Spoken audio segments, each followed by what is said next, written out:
حدیث کا مضمون ہے جو آج بھی بچہ اپنے مرحوم والدین کو ایصال ثواب کرے، ان کے رشتہ داروں کے ساتھ اچھا سلوک کرے، ان کو کسی کے ماں باپ کو گالی دے کر اپنے ماں باپ کو گالی نہ دلوائے، وہ ماں باپ کے فرما برداروں میں شامل ہوگا۔ لوگ اپنے ماں باپ کو گالیاں دلواتے ہیں، کیسے؟ صحابہ نے کہا حضور اپنے ماں باپ کو کون گالی دے سکتا ہے؟ اللہ کے حبیب نے فرمایا دوسرے کے ماں باپ کو گالی دیتے ہیں لوگ، پھر ان کے ماں باپ کو گالی دیتے ہیں۔ گالیاں دینے والوں ماں بہن کی گالیاں دیتے ہو، زبان لٹک نہیں جاتی؟ اس لیے دی اللہ نے زبان، اور پھر سامنے سے کیا ہوتا ہے؟ تمہاری ماں تمہاری بہنوں تمہارے والد کو گالیاں پڑتی ہیں، اچھا لگتا ہے؟ ارے ایسے کام کرو کہ لوگ کہیں ایسی اولاد ہے تو ماں باپ کیسے ہوں گے؟ اتنا پیارا بیٹا، ایسی پیاری اولاد، ان کے ماں باپ کو اللہ جنت نصیب کرے۔ ایسے کام کرو نا کہ ماں باپ کو قبر میں بھی رحمتیں اور دعائیں ملیں۔ اگر آج کوئی چاہتا ہے کہ اپنے ماں باپ کی روح کو خوش کر لے، خوب ایصال ثواب کرے، نفل نماز پڑھے تو ماں باپ کے نام پر ثواب بھیج دے، ذکر و اذکار کرے، ماں باپ کی بارگاہ میں نامہ اعمال پیش ہوتے ہیں، یاد رکھنا گناہ نہ کیا کرو۔ ہمارے گناہ جب ماں باپ کے پاس جاتے ہیں تو ماں باپ غمگین ہو جاتے ہیں۔ خوش نصیب ہے وہ ماں باپ جن کی اولاد نمازی ہے، عبادت گزار ہے، دین کا کام کرنے والے، صدقہ خیرات کرنے والے ہیں۔ جب ان کے پاس بچوں کے اعمال جاتے ہیں تو قبر میں خوش ہو جاتے ہیں۔ ابھی بھی دکھ پہنچاتے ہیں ماں باپ کو۔ سوچے وہ بچے جو آج فلمیں، ڈرامے، گانے، باجے، شراب، جوا، حرام، بدکاریاں، بے حیائیاں، نامحرم لڑکوں کی دوستیاں، یہ ساری چیزیں ماں باپ کو جب قبر میں پہنچیں گی، زندگی میں بھی خدمت نہ کی اور مرنے کے بعد قبر میں بھی دکھی کیا۔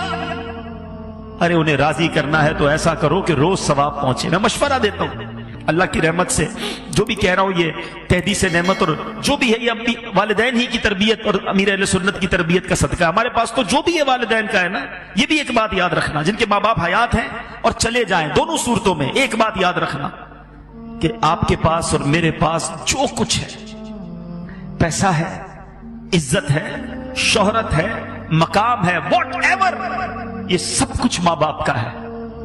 کبھی ماں باپ کو یہ نہیں کہنا یہ میرا ہے آپ کا ہے، میں نے کمائے ہیں، یہ میں نے گھر بنایا، ابو آپ نے کیا دیا تھا؟ آپ کو غریب تھے، نوکری کرتے تھے، کاروبار میں نے کیا۔ اللہ اکبر! اگر یہی بچپن میں والد ہمیں ننگا روڈ پہ چھوڑ کے کہتا کپڑے خود لے کر آؤ، کدھر سے پہنتے لباس؟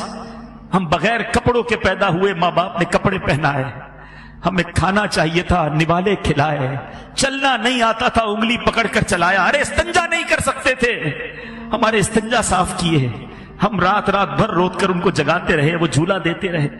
سوچو نا، اچھا کہتے گھر دلا تو دیا، ملازم تو دے دیے، مہینے کے پیسے بھی تو بھجوا دیتا ہوں، اب اور کیا چاہیے؟ ارے ماں باپ کو یہ نہیں چاہیے، ماں باپ کو آپ چاہیے، ماں باپ کو بیٹا چاہیے، ماں باپ کو بیٹی چاہیے، اس کے دو میٹھے بول چاہیے، اس کا پیار چاہیے، اس کی محبت چاہیے۔ وہ پیسے کے لیے جیے کب تھے؟ اور اب اگر وہ چلے گئے نا تو یہ مت سمجھنا یہ پیسہ میرا ہے، خدا کی قسم، خدا کی قسم تمہارے پیسے کا نصیب ہے۔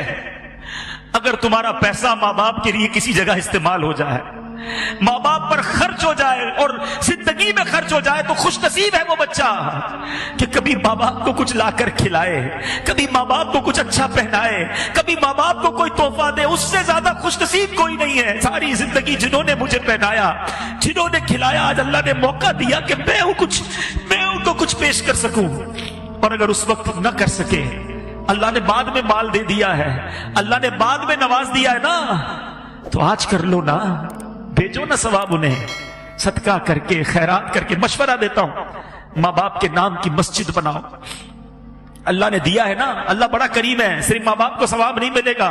اللہ کے حبیب فرماتے ہیں جو اللہ کے لیے مسجد بناتا ہے، اللہ اس کے لیے جنت میں گھر بناتا ہے۔ ماں باپ کو بھی ثواب ملے گا، تمہیں بھی جنت میں گھر مل جائے گا۔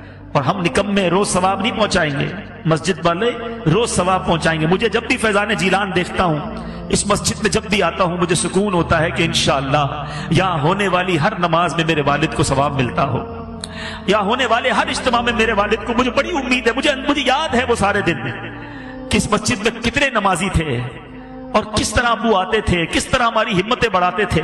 مجھے ایک صاحب ملے، مرنے کے بعد بہت ساری باتیں پتہ چلتی، اسلم ڈیڈی ماشاءاللہ اس مسجد میں، وہ بھی ہمارے بہت اچھے ساتھیوں میں سے تھے، آج کل فیصلہ آباد میں ہیں۔ مجھے ان کا میسج آیا کہتے عبدالحبیب بھائی یوں تو آپ کے والد صاحب کی بہت ساری یادیں ہیں، مگر ایک بار فیضان جیلان مسجد، جب یہاں گھر تھا، یہ مسجد گھر کے اندر تھی، تعمیر نہیں ہوئی تھی، چھوٹا سا ایک گھر تھا، تو کہتے اتنی بارش ہوئی کراچی میں کہ پانی بھر گیا، ساری رات بارش ہوتی رہی۔ کہتے میں بڑی کوشش کر کے پانی میں سمجھ لیں گاڑی بھی میری ڈوبنے لگی، بڑی مشکل سے، گھر تھوڑا دور تھا ان کا، میں فجر کی نماز کے لیے یہاں پہنچا، میں تھا، میرا ایک بیٹا ساتھ تھا یا 2 بچے ساتھ تھے۔ کہتے مسجد میں آیا، کوئی نہیں تھا سوائے آپ کے والد صاحب کے۔ یہ اب بتایا انہوں نے والد صاحب کے انتقال کے، بولا اکیلے آپ کے والد صاحب بیٹھے تھے اور انتظار کر رہے تھے کوئی نمازی آ جائے تو ہم جماعت سے فجر ادا کر لیں۔ تو اللہ تعالیٰ ان کو جنت الفردوس میں اعلیٰ مقام